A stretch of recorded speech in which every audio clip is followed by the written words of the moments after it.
ये उस प्रेम के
Yeah.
आराधना में जाएंगे।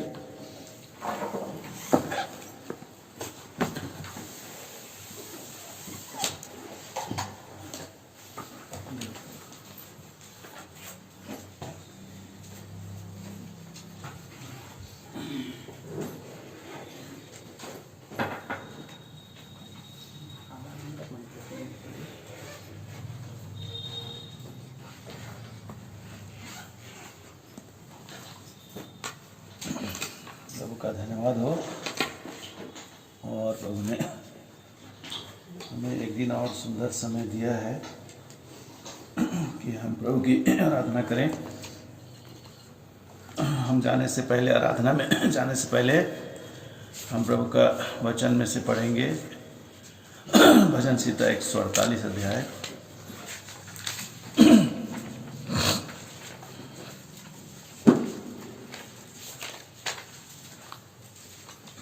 और उसका एक पद से लेके हम लोग आखिरी तक पढ़ लेंगे।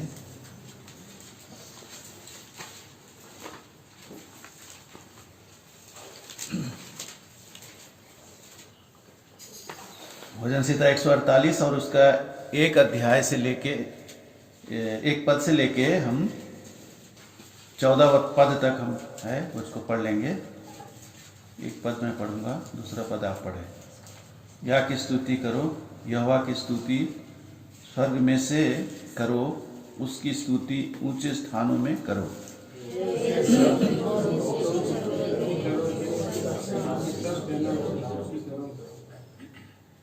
हे सूर्य और चंद्रमा उसकी स्तुति करो, ये सब ज्योति में तारागण उसकी स्तुति करो।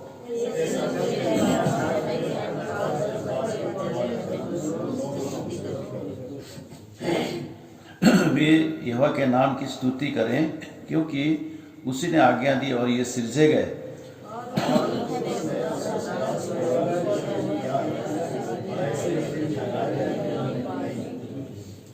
पृथ्वी में से यहोवा की स्तुति करो, हे मगरमच्छों और गहरे सागर।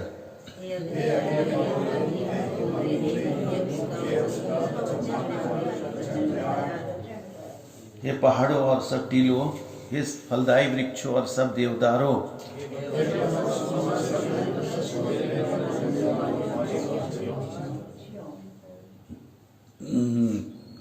हे पृथ्वी के राजाओं और राज्य राज्य के सब लोगों, हे हाकिमों और पृथ्वी के सब न्यायियों।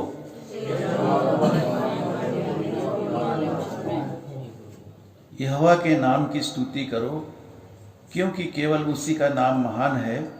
उसका ऐश्वर्य पृथ्वी पर और आकाश के ऊपर है। प्रजा के लिए ऊंचा किया है। यह उसके सब भक्तों के लिए अर्थात इस्राएलियों के लिए और उसके स्तुति का करने का विषय है। या की स्तुति करो। प्रभु अपने वचन के भाग के पढ़े जाने पर हमें आशीष दे। आइए हम छोटी सी प्रार्थना सहायता के लिए। प्रेमी स्वर्गीय पिता परमेश्वर, हम धन्यवाद देते हैं आपके अनुग्रह दया के लिए, आपके करुणा दया के लिए जो प्रभु आपने हमारे जीवन में किया। एक दिन से दूसरे दिन को प्रभु आपने हमें दिखाया, आपके घर में लाया। प्रभु आज के इस जयवंत पवित्र दिन हमारे प्रभु यीशु मसीह को जो मृत्यु में से हे प्रभु जी उठकर प्रभु जी उठने का दिन प्रभु जी, और प्रभु जी हमारे लिए हाँ प्रभु जी आनंद और खुशी का दिन, और प्रभु जी आपके लोगों के लिए पवित्र दिन प्रभु जो आपने बनाया है। प्रभु जी हम आपकी स्तुति बढ़ाई करते हैं, धन्यवाद देते हैं।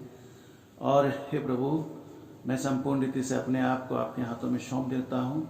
आत्मा प्राण देश शरीर इस घर को भी आपके हाथ में सौंप देते हैं। सारे भाई बहनों को आपके हाथों में सौंप देते हैं। बच्चों को भी अपने कंट्रोल में रखें। और हे प्रभु आपकी उपस्थिति हमारे बीच में दे करके, और मुझे प्रभु आपकी आत्मा के द्वारा से आप अगुवाई दीजिए, चलाइए। और संपूर्ण प्रभु जी आपके ऊपर आधारित होता हूँ। और हे प्रभु आप मुझ पर अनुग्रह दया कीजिए। मनुष्य के जो बुद्धि विचार सब प्रभु जी निकाल दीजिए। आपके वचन को प्रभु आप प्रकट कीजिए, और ताकि प्रभु हम आपकी स्तुति और महिमा और आपकी बड़ाई, आपकी स्तुति प्रशंसा महिमा कर सके। हे प्रभु हम इस बड़े हुए भाग के लिए 148 भजन के लिए जो प्रभु हमने पढ़े हैं, इसके लिए हम धन्यवाद देते हैं। अपने वचन को प्रभु प्रकाश आप हमारे बीच में खोलिए और हमें आशीष दीजिए और हमारे मुंह को खोल दीजिए ताकि हम आपकी स्तुति बढ़ाई प्रशंसा कर सके। जितने भाई बहन आए हैं उन सभी के लिए हम धन्यवाद देते, जो आ रहे हैं उनको भी समर्पण लेकर के आए। इस समय को और इस घर को सभी को आपके हाथों में सौंप देते हुए सारा महिमा आदर आपको देते हैं। प्रार्थना प्रभु यीशु मसीह के नाम से मांगते हैं। तो यहाँ पे जो भाग हम पढ़े हैं भजन संहिता 148 को हम पढ़े हैं और भजन संहिता 148 जो है समस्त सृष्टि जो है परमेश्वर की स्तुति करने के लिए है ना। तो हम बोल सकते हैं किस तरह से जो है सृष्टि परमेश्वर की स्तुति कर सकती है ना। और हम लोग गीत में भी गाते हैं कि वो सब प्रभु की स्तुति करते हैं ना। जितने हम यहाँ पे पढ़े हैं और ये सब प्रभु की स्तुति करते हैं। और हम अगर भजन संहिता 136 में भी हम पढ़ते हैं, वहाँ भी देखते हैं प्रभु जो है भला है उसकी स्तुति करने के लिए है ना, और उसकी महिमा करने के लिए हम देखते हैं वो है ना। ये प्रभु की जो सृष्टि है प्रभु ने जो बनाया है और किस तरीके से प्रभु की स्तुति करना है ना। और सबसे पहले क्या बोला है, उसके सब दूतों उसकी स्तुति करो है ना, उसकी सब सेना है ना, और चंद्रमा और ज्योतिर्मय तारागण सब उसकी स्तुति करें है ना। तो हम इस बात को हम नहीं जान सकते, लेकिन जब हम देखते हैं सुबह जब पक्षी भी उड़ जाते हैं वो लोग क्या करते हैं, स्तुति करते हैं है ना, आराधना करते हैं, प्रभु की महिमा करते हैं। और सुबह ही वो लोग क्या करते हैं, वो लोग ची ची करने लगते हैं है ना, और प्रभु की महिमा करते हैं। तो जब परमेश्वर ने अपनी सृष्टि को रचा बनाया और वो लोग प्रभु की महिमा करते हैं, तो हम मनुष्य क्यों प्रभु की आराधना नहीं करना है ना। क्योंकि परमेश्वर ने तो हमको अपने स्वरूप में बनाया है ना, अपने समानता में हमको बनाया है और प्रभु ने हमको अपनी महिमा के लिए बनाया है ना। और हम देखते हैं यहाँ पर भजन संहिता 100 में पढ़िए,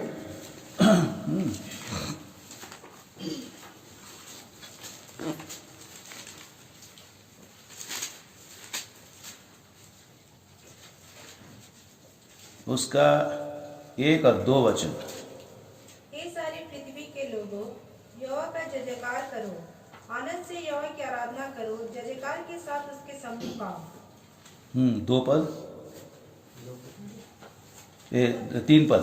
निश्चय जानो कि यहोवा ही परमेश्वर है, उसी ने हमको बनाया और हम उसी के हैं, हम उसकी प्रजा और उसकी चढ़ाई की भेड़ हैं। तो हम क्या हैं, उसके बनाए हुए हैं है ना, हम उसके हाथों की कारीगरी हैं।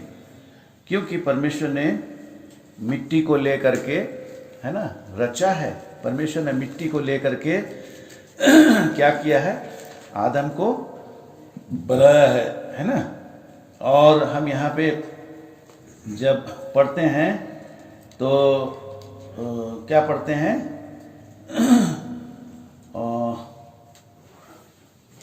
यहाँ पे देखिए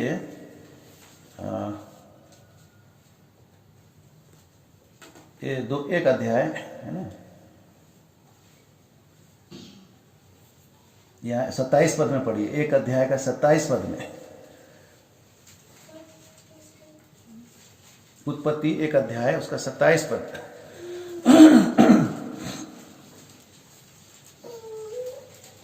परमेश्वर ने मनुष्य को अपने स्वरूप के अनुसार उत्पन्न किया, अपने ही स्वरूप के अनुसार परमेश्वर ने उसको उत्पन्न किया, नर और नारी करके उसको मनुष्य की सृष्टि की।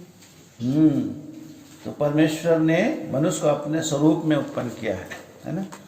और परमेश्वर ने हमको निश्चय जानना है कि परमेश्वर ने हमको बनाया है और हम उसी के हैं, हम उसकी प्रजा और उसकी चराई की भेड़ें हैं, है ना।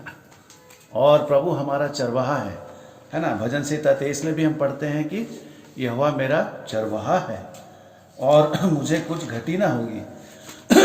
वो मुझे हरी हरी चराइयों में लिए चलता है ना। सुखदाई झल के झरने के पास मुझे क्या करता है, ले चलता है ना।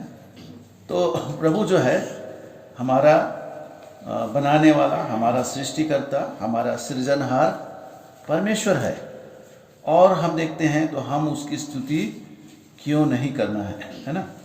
प्रभु की हमको स्तुति करना है ना। हर दिन प्रभु की स्तुति करना, ना केवल यहाँ पे मंडली में प्रभु की स्तुति करना है, लेकिन हर दिन हर समय प्रभु का महिमा करना है। हर रोज प्रभु का महिमा करना है। प्रभु का स्तुति, धन्यवाद, प्रशंसा हमको करना है ना। और हर बातों के लिए प्रभु की स्तुति करना है ना। कहाँ पे लिखा है? यहाँ पे इब्रानी में है ना।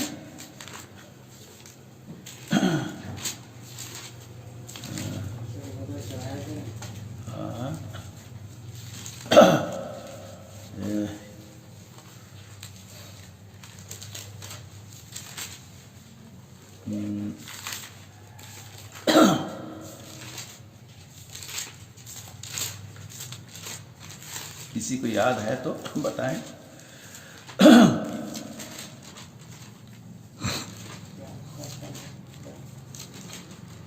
उसको है ना, उसको धन्यवाद, उसको हर बातों में उसका धन्यवाद हमको करना है ना। 13 अध्याय ना, हाँ पढ़िए। इसलिए हम उसके द्वारा स्तुति रूपी बलिदान अर्थात उन होठों का फल जो उसके नाम का अंगीकार करते हैं, परमेश्वर को सर्वदा चढ़ाया करें। सर्वदा चढ़ाया करें। एक जगह और भी लिखा है कि हम हर बात में उसको धन्यवाद करना है, उसकी स्तुति करना है। मेरे ख्याल से हाँ, इफिसियों में लिखता है 5 अध्याय का 20 वचन में, है ना। 5 अध्याय का 20 वचन में, और पढ़िए इफिसी 5 का 20। और सब बातों के लिए हमारे प्रभु यीशु मसीह के नाम से परमेश्वर पिता का धन्यवाद करते रहो। और यहाँ पे 19 वचन में पढ़िए उसी का। और आपस में भजन और स्तुति गान और आत्मिक गीत गाया करो और अपने अपने मन में प्रभु के सामने गाते और कीर्तन करते रहो। तो प्रभु के सामने हमको गाते और कीर्तन करते रहना है। प्रभु के उन महान आश्चर्य कर्मों के लिए, उसके जो प्रभु के अनुग्रह दया के लिए जो हमारे लिए वो किया है ना। हम लोग तो कैसे लोग थे, लेकिन प्रभु ने हमको अनुग्रह किया, दया किया है ना। कुलुसी में आइए, तो इधर कुलुसियों में उसका 1 अध्याय में आइए।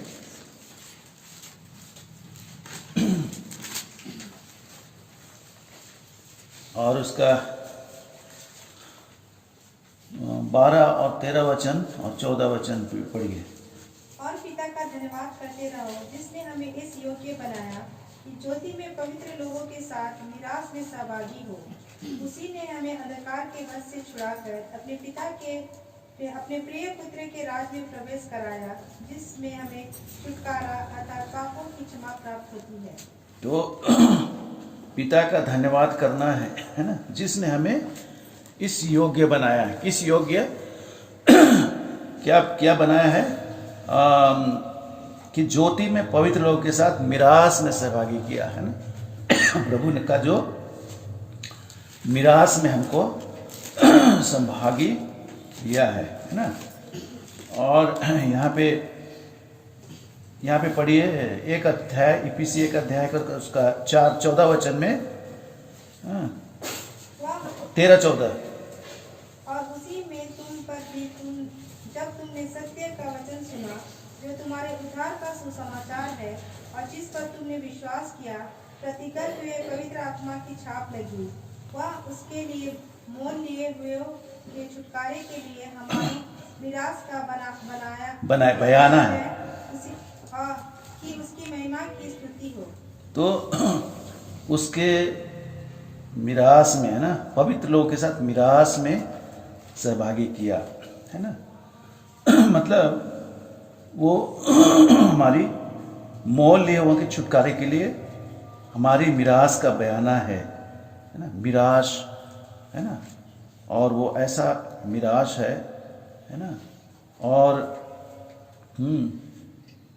ये यहाँ पे पढ़िए 11 वचन में इसी का, इफिसी उसका 1 अध्याय का, उसी में जिसमें हम भी उसी की मनसा से जो अपनी इच्छा के मत के अनुसार सब करता है, पहले से ठहराया जाकर मिरास बने। तो मिरास बने हैं, है ना। और यहाँ पे 12 वचन में कि हम जिन्होंने पहले से मसीह पर आशा रखी थी, उसकी महिमा की स्तुति के कारण हो। उसकी महिमा की स्तुति के कारण हो, है ना। प्रभु की महिमा, है ना, प्रभु की महिमा, जो उसको महिमा देना है ना, और जो उसको आदर देना है, जो उसको उसका धन्यवाद करना है ना। और ये है प्रभु को जब हम महिमा देते हैं और जो उसके योग्य है ना, वो सच में उसके योग्य है ना। वो उसके योग्य हमको क्या करना है, उसका महिमा करना है, उसका स्तुति। तो उसके लिए जो अपनी इच्छा के मत के अनुसार सब कुछ करता है, पहले से ठहराया जाकर मिरास बने, कि हम जिन्होंने पहले से मसीह पर आशा रखी थी उसकी महिमा के स्तुति के कारण हो, है ना। तो हमको प्रभु ने अपने मिरास का बयाना दिया है ना। और प्रभु ने हमको क्या बोला है कि मैं तुम्हारे लिए क्या है, जगह तैयार करने जाता हूँ, है ना, और तुमको ले जाऊंगा मैं, और जहाँ मैं रहूँगा वहाँ तुम भी मेरे साथ रहोगे, है ना। प्रभु ने हमको एक आशा दी, मिरास दिया है ना। और प्रभु ने हमारे लिए स्वर्ग में रखी हुई सब कुछ हमें देने वाला है, जो प्रभु हमारे लिए तैयार किया है ना, तैयार किया है। और यहाँ पे हम देखते हैं, यहाँ पे जो हम लोग भाग पढ़े हैं कुलुसी में, और वहाँ पे किस तरह से प्रभु ने हमारे जीवन में जो अनुग्रह किया है ना। पिता का धन्यवाद करते रहो, 12 पद, 1 का 12 पद में पिता का धन्यवाद करते रहो जिसने हमें इस योग्य बनाया कि ज्योति में पवित्र लोगों के साथ मिरास में सहभागी हुआ। तो मिरास में हमको सहभागी किया है ना। मिरास को क्या बोलता है दूसरे भाषा में, इंग्लिश उसमें क्या बोल रहा है ना, इनहेरिटेंस। और उड़िया में क्या बोलता है मिरास को, क्या बोल रहा है मिरास? 1 अध्याय का कुलुसी 1 का 12 में क्या बोलता है? आनंद। हाँ, आनंद नहीं। पुणी जो पिता दीप्तिरे साधु मानक अधिकारर सहभागी हेबा निमंते तुम्भ मानकु यज्ञ करियछंती ताहांकु आनंद सहित धन्यवाद दियो। हाँ, तो अधिकार बोला ना, अधिकार, है ना। पवित्र लोगों के साथ, जितने भी प्रभु के लोग हैं पवित्र लोगों के साथ मिरास में, है ना, हमको उसके अधिकार में हमको लाया है ना, सहभागी कराया है ना। जो हमारे पिता का है, जो हमारा प्रभु का है ना, वो सब कुछ हमको प्रभु यीशु मसीह पर जब हमने विश्वास किया और जब हम प्रभु के साथ साथ हम चलते रहेंगे, प्रभु में बने रहेंगे अंत तक, तो वो सब कुछ का हम भागीदार हो जाएंगे। जो अधिकार प्रभु ने, एक अधिकारी है ना, जैसा एक पिता है अपने पुत्र के लिए, है ना, सब कुछ कमा करके रखता है ना। वो नौकरी करता है चाहे कुछ भी करता है तो उसके लिए सब कुछ घर बनाता है, उसके लिए सारा धन संपत्ति जमा करके रखता है। ऐसे ही और वो अधिकार किसका है? पुत्र का है ना? हाँ, तो उसके जो पुत्र लोग हैं उसका अधिकारी होंगे, है ना? तो ये चीज प्रभु ने हमको दिया है ना? सबसे पहली बात कि हमको धन्यवाद प्रभु का करना है कि प्रभु ने हमको मिरास में, और 13 पद में हम पढ़े हैं कि उसी ने हमें अंधकार के वश से छुड़ाकर अपने प्रिय पुत्र के राज्य में हमको प्रवेश कराया है। अंधकार के वश में, है ना? हम लोग अंधकार में थे, है ना? अंधकार में, और हमारे जीवन में कितना अंधकार था, शैतान का राज्य था, है ना? प्रभु के राज्य में हमको छुड़ा करके प्रवेश कराया है ना? और हमको क्या होता है? उससे छुटकारा प्राप्त होता है और पापों की क्षमा प्राप्त होती है। जो प्रभु यीशु मसीह ने हमारे जीवन में ये छुटकारा दिया पापों से, है ना? और अंधकार से छुड़ाया, शैतान से, शैतान के बंधन से हमको छुड़ा दिया है ना? और हमको प्रिय पुत्र प्रभु यीशु मसीह के राज में हमको प्रवेश कराया है। तो प्रभु का हमको धन्यवाद करना है ना? और हमको देखते हैं यहाँ पे, देखिए 21 को पढ़िए, उसी का कुलुसी 1 का 21 और 22 को। तुम जो पहले निकले हुए थे और निकाले हुए थे और बुरे कामों के कारण मन से वैरी थे, उसने अब उसकी शारीरिक देह में मृत्यु के द्वारा तुम्हारा भी मेल करा लिया, ताकि तुम्हें अपने सम्मुख पवित्र और निष्कलंक और निर्दोष बनाकर उपस्थित करे। तो प्रभु की क्या इच्छा है कि क्या बनाना चाहता है हमें? पवित्र, निष्कलंक और निर्दोष, है ना? पवित्र, निष्कलंक और निर्दोष बना करके उपस्थित करना चाहता है ना? तो इसके लिए क्या, प्रभु ने हमको उद्धार तो दे दिया, लेकिन हमको क्या है? हमको पवित्र बनाना चाहता है, हमको निष्कलंक बनाना चाहता है, निर्दोष बनाना चाहता है। इसीलिए प्रभु हमको क्या है, दिन प्रतिदिन के जीवन में, संगति में और अपने व्यक्तिगत जीवन में प्रभु हमसे बातें करता है, अपने वचन के द्वारा से हमको पवित्र करना है, सिद्ध करना चाहता है प्रभु, है ना? अब्राहम को भी किस तरह से परमेश्वर ने बोला कि तू मेरी उपस्थिति में चल और सिद्ध होता जा, है ना? तो सिद्ध बनाना चाहता है प्रभु, है ना? और हम प्रभु को ग्रहण करने के बाद अगर हम बोलेंगे कि प्रभु ने हमको उद्धार दिया है और हम प्रभु के राज्य में हम चले जाएंगे, सो इस तरीके से हम कभी भी प्रभु के राज्य में नहीं जा सकेंगे, है ना? लेकिन हमको उसके लिए हमको क्या करना पड़ेगा? दुख उठाना पड़ेगा, प्रभु के साथ हमको इस तरीके से चलना पड़ेगा, है ना? हमारे जीवन को ठीक ठाक करके, पवित्र करके प्रभु के साथ हमको बिताना होगा समय, है ना? तो ये चीज प्रभु ने हमको तो सेंत में छुटकारा दिया है ना? सेंत में छुटकारा दिया है। यहाँ पे पढ़िए और एक वचन, यहाँ पे इफिसी में आइए,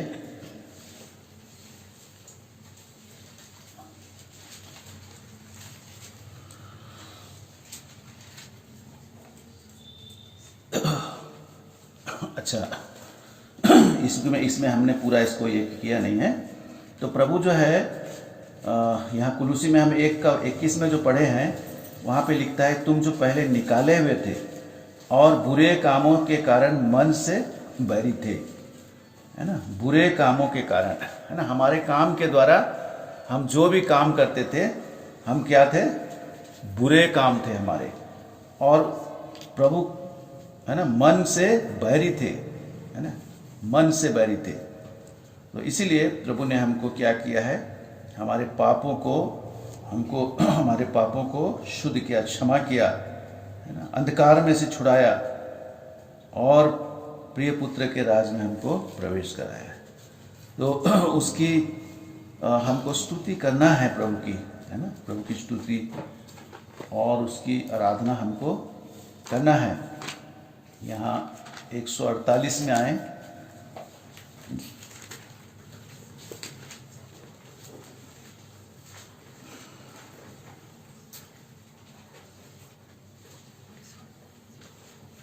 11 पद में पढ़िए, 11, 12। हे पृथ्वी के राजा और राज्य के सब लोगों, हे हाकिमों और पृथ्वी के सब न्यायों, हे जवानों और कुमारियों, हे पुण्यों और बालकों। कुमारियों और बालकों, सबके लिए बोल रहा है। राज्य के सब लोगों, हे हाकिमों और पृथ्वी के सब न्याय। तो हाकिम जो हैं जो देश के मंत्री हैं, और जो हाकिम हैं, और जो न्यायी लोग हैं, जजेस लोग हैं, जो न्याय करते हैं, वो लोग भी क्या कर रहे हैं? अन्याय कर रहे हैं, है ना। न्याय नहीं करते हैं ठीक तरीके से। वहाँ भी क्या करते हैं वो लोग? न्याय को बिगाड़ देते हैं। तो उनके लिए भी प्रभु का वचन है।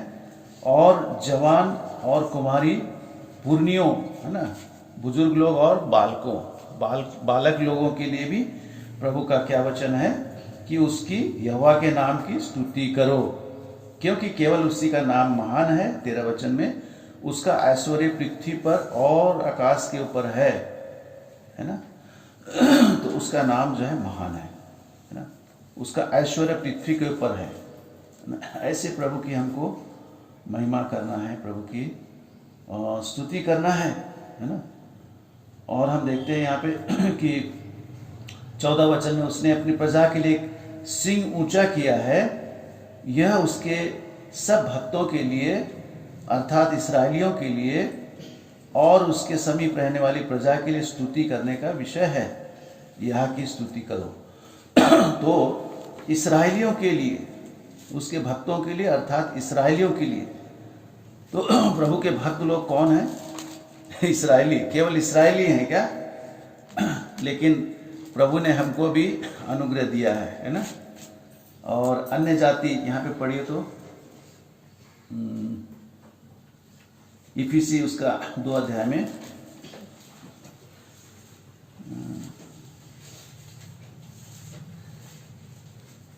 2 अध्याय का 11 से।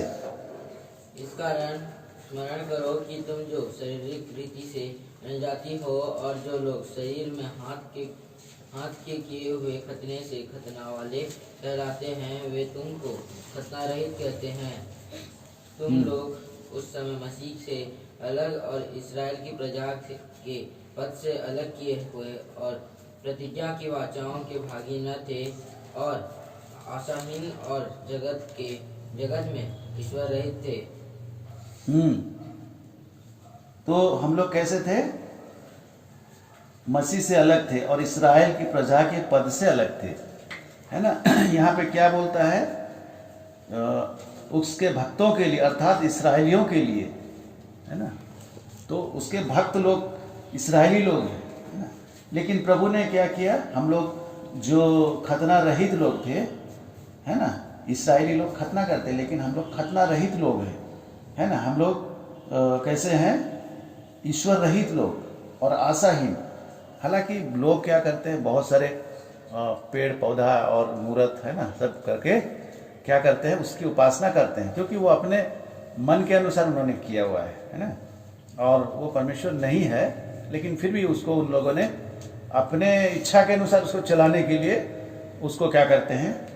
बना करके उसका उपासना करते हैं। लेकिन यहाँ पर क्या किया है? आशाहीन और जगत में ईश्वर रहित थे, कोई ईश्वर नहीं था, है ना। अभी भी जो अंधकार में है, जो प्रभु को नहीं जानते, वो लोग भी ईश्वर रहित है ना। और आशाहीन लोग हैं, उनको कोई आशा नहीं है। लेकिन हम लोग मसीह से जब अलग किए हुए थे और इस्राएल के प्रजा के पद से अलग किए हुए थे और प्रतिज्ञा की वाचाओं के भी भागी नहीं थे। जो प्रतिज्ञा परमेश्वर ने अपने लोगों से की है ना, कि मैं तुमको वो देश दूंगा, है ना। और प्रभु ने अपने लोगों को, इसराइलियों को कहाँ से? मिस्र से निकाल के कनान देश में ले गया, है ना। कैसे प्रतिज्ञा किया, और उसका एक चित्र हम देखते हैं, जो अभी प्रभु यीशु मसीह हमारे लिए जो स्वर्गीय कनान में हमको ले जाने के लिए, अपने राज्य में ले जाने के लिए हमको एक आशा दिया है ना। आशा दिया, ये इसीलिए बोलता आशाहीन थे, लेकिन प्रभु ने हमको अब आशा दिया है। और हम प्रतिज्ञा के वाचाओं के भागी नहीं थे। तो जो वाचा प्रतिज्ञा प्रभु ने अपने, है ना, इब्राहिम, इसहाक और याकूब से परमेश्वर ने जो वाचा बांधी और जो उनको प्रतिज्ञा दिया, वो प्रतिज्ञा हमें भी प्रभु दिया है ना। वो प्रतिज्ञा के भागीदार हम लोग भी हैं, प्रभु यीशु मसीह पर विश्वास करने के द्वारा, है ना। यहाँ पे पढ़िए 13 वचन में, पर अब मसीह यीशु में तुम जो पहले दूर थे मसीह के लोगों के द्वारा निकट हो गए हो। 14 वचन, क्योंकि वही हमारा मेल है जिसने दोनों को एक कर लिया और अलग करने वाली दीवार को जो बीच में थी ढा दिया। तो मेल है कराया, पिता से हमारा मेल कराया। पिता से हमारा मेल नहीं हो सकता था, परमेश्वर से हमारा मेल नहीं हो सकता था, लेकिन प्रभु यीशु मसीह ने उस बीच के दीवार को क्या है, ढा दिया है अपने क्रूस के बलिदान के द्वारा से, है ना। प्रभु यीशु मसीह ने सारे मानव जाति के पापों को ले करके क्रूस के ऊपर चढ़ गया, है ना, और क्या किया है, वो सारा जो दीवार था उसको ढा दिया है और अलग करने वाली और पिता से हमारा मेल करा दिया, है ना, करा दिया। जब हम 15 में पढ़ते हैं और यहाँ पे पढ़िए तो 16 वचन में, और क्रूस पर बैर को नाश करके इसके द्वारा दोनों को एक देह बनाकर परमेश्वर से मिलाए। परमेश्वर से हमको मिला दिया, है ना, परमेश्वर से मिला दिया।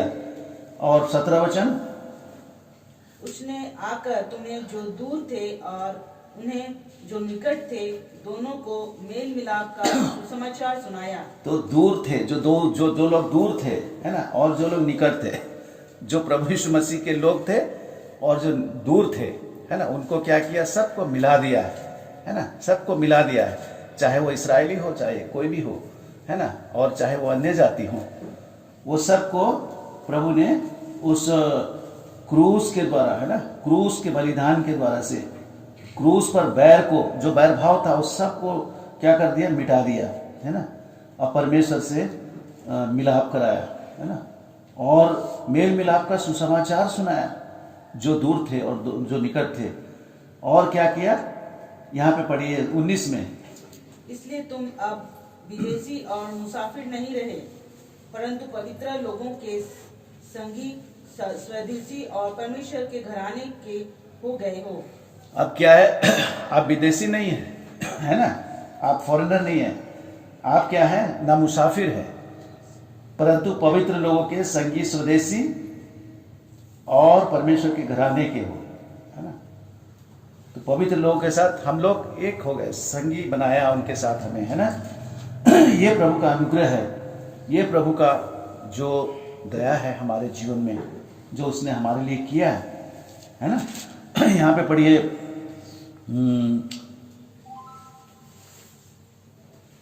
2 अध्याय का 1 वचन पढ़िए। उसने तुम्हें भी जिलाया जो अपने अपराधों और पापों के कारण मरे हुए थे। हमको क्या किया है, अपराधों पापों में हम मरे थे और हमको जिलाया है। कौन, किसने जिलाया, प्रभु यीशु मसीह ने हमको जिलाया, है ना।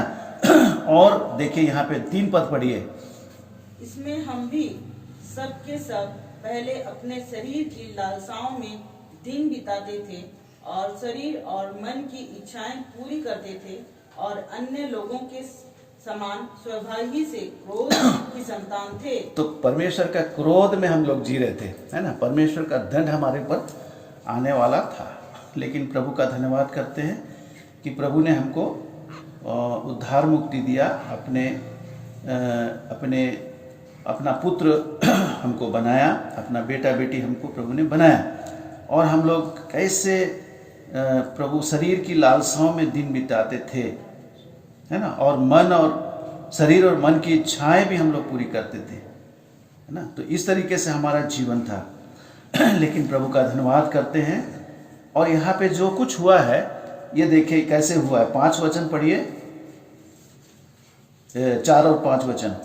परंतु परमेश्वर ने जो दया का धनी है, अपने उस बड़े प्रेम के कारण जिससे उसने हमसे प्रेम किया, जब हम अपराधों के कारण मरे हुए थे तो हमें मसीह के साथ जिलाया, अनुग्रह ही से तुम्हारा उद्धार हुआ। ये सब कुछ तो किया है ना, लेकिन ब्रैकेट में लिखा है अनुग्रह ही से तुम्हारा उद्धार हुआ है ना। अनुग्रह क्या चीज है मालूम है ना? अनुग्रह जो है इसका परिभाषा क्या है मालूम है? है ना? अनुग्रह जो है जिसके हम लायक नहीं थे, है ना? मतलब हम परमेश्वर का दंड में थे, क्रोध में थे, हम लोग उस सत्यानाश के गड्ढे में हम जाने वाले ही थे, है ना? हम चले जाते, लेकिन केवल ये प्रभु का अनुग्रह है, प्रभु यीशु मसीह का अनुग्रह है ना? परमेश्वर का अनुग्रह है। और यहाँ पे देखिए कितना बड़ा परमेश्वर जो है प्रेम का धनी है। यहाँ पे 4 वचन में पढ़िए। परंतु परमेश्वर ने जो दया का धनी है, अपने उस बड़े प्रेम के कारण जिससे उसने हमसे प्रेम किया। तो परमेश्वर जो है दया का धनी परमेश्वर है, और हम लोगों को वो नाश होते हुए देख नहीं सकता। इसी कारण से बड़े प्रेम के कारण से हमसे प्रेम किया है ना? और अनुग्रह से हमारा उद्धार किया है ना? और हम देखिए यहाँ पे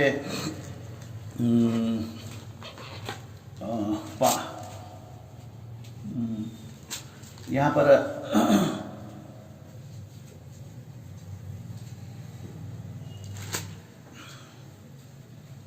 तो इस तरीके से हमारा जीवन था जो नष्ट होने वाला था, लेकिन प्रभु का धन्यवाद हम करते हैं कि प्रभु ने हमको अपराधों पापों में जो मरे हुए थे जिलाया है।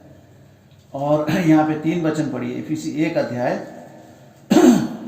का 3 और 4 वचन।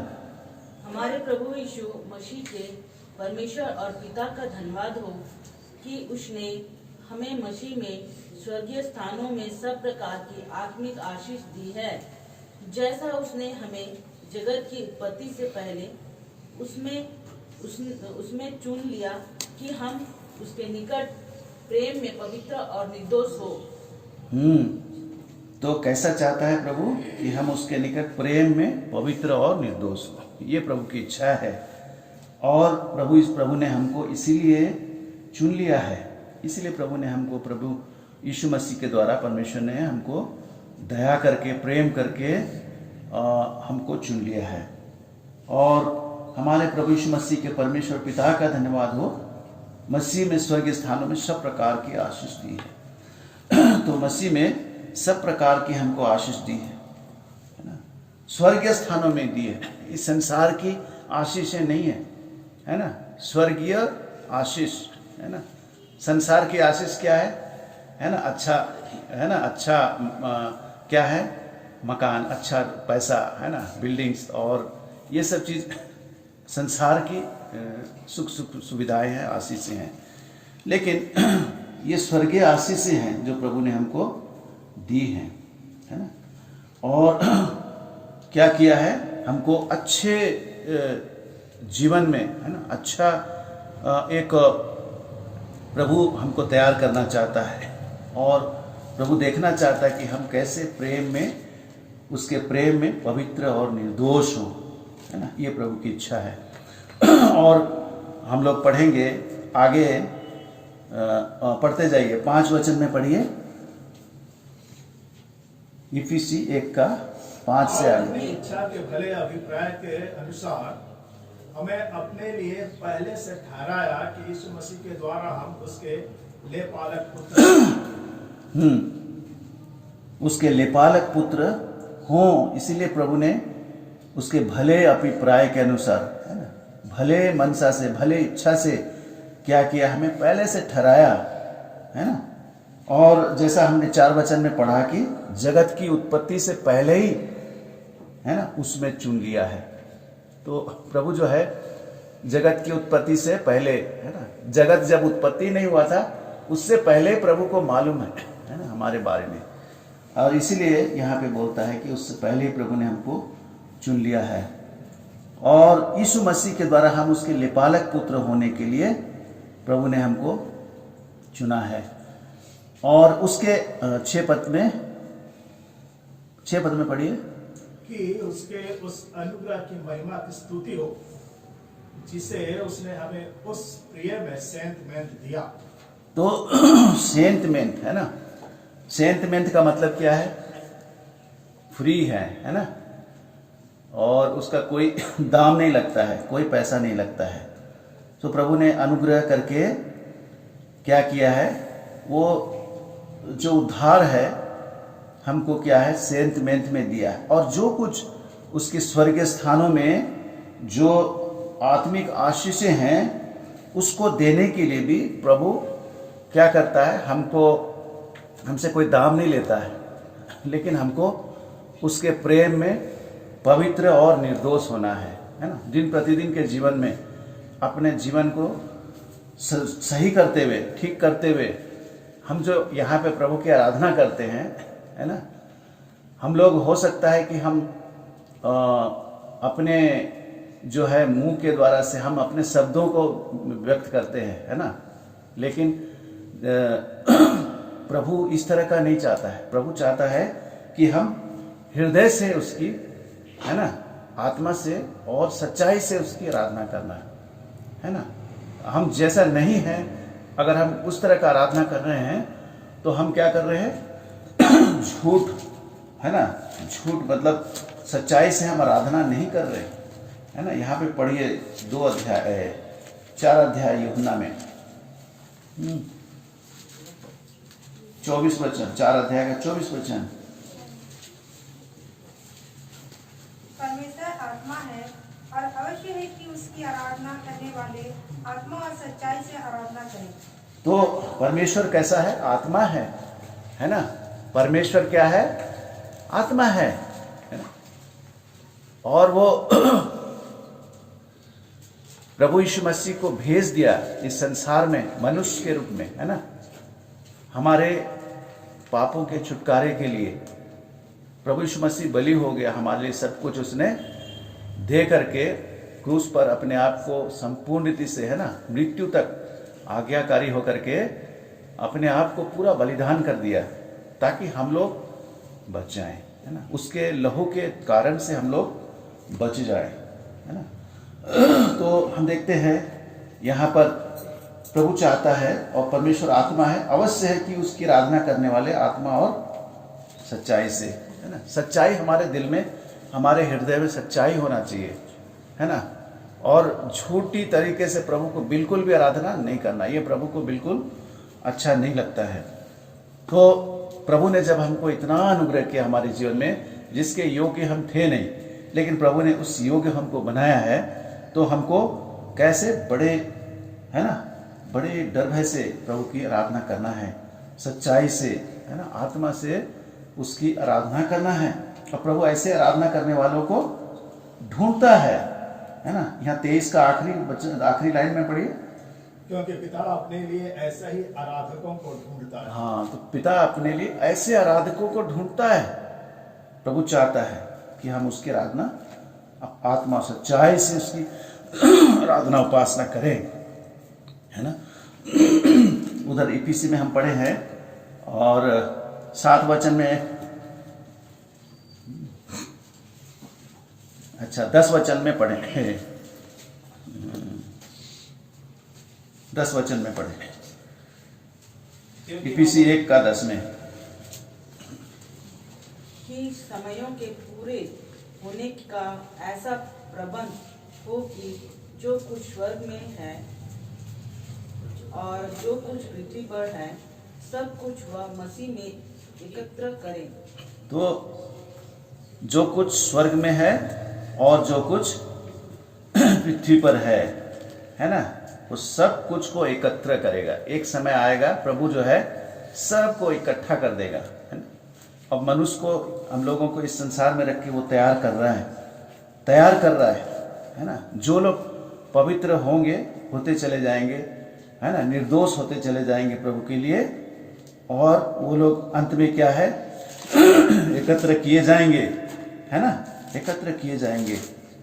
वो इस बात को हम दानियल में भी पढ़ते हैं, और प्रकाशित वाक्य में भी हम इस बात को पढ़ते हैं कि जो पवित्र है, जो धर्मी है वो धर्मी बना रहे, और जो पवित्र है वो पवित्र बना रहे, है ना। तो जो अन्याय करता है वो अन्याय ही करता रहे, जो मलिन है वो मलिन ही बना रहे बोलता है ना। तो जो स्वभाव है ना, प्रभु जो है ये सब बातों से हमको छुड़ाता है, लेकिन प्रभु ने हमको उद्धार तो दिया है, लेकिन हमको भी क्या करना है, प्रभु के लिए हमारे जीवन में ये सब कुछ एक लड़ाई युद्ध की तरह आता है। हमारे जीवन में परीक्षा आता है कि तुम क्या करो, कुछ पाप करो, तुम कुछ अन्याय करो, कुछ अधर्म करो और तुम क्या है अपवित्रता में जियो। इस तरीके से शैतान क्या करेगा, हमको खींच के ले जाएगा, है ना। लेकिन प्रभु चाहता है कि हम पवित्र बने, है ना, प्रभु का इच्छा ये है। और शैतान क्या करेगा, अपवित्र बना के, अन्याय बना के, अधर्मी बना के नरक का कुंड में डाल देगा, चाहे वो प्रभु के लोग भी हों, चुने हुए, है ना। प्रभु ने चुन लिया है, उद्धार दिया है, लेकिन प्रभु के साथ जीवन नहीं है तो क्या करेगा, वो चला जाएगा, ठीक है। लेकिन जो प्रभु चाहता है कि हम पवित्र बने, है ना, वो पवित्रता के बिना उसको कोई कदापि नहीं दिखेगा, है ना। और हम लोग जो प्रभु की आराधना करते हैं किस लिए करते हैं, है ना, जब तक हम जीवित हैं तब तक के लिए क्या, लेकिन ये आराधना तो हमेशा के लिए होगी, है ना, हमेशा के लिए होगी। वो कहाँ है वो वचन, प्रकाशित वाक्य में निकालिए, हमेशा हम उसकी स्तुति करेंगे, है ना।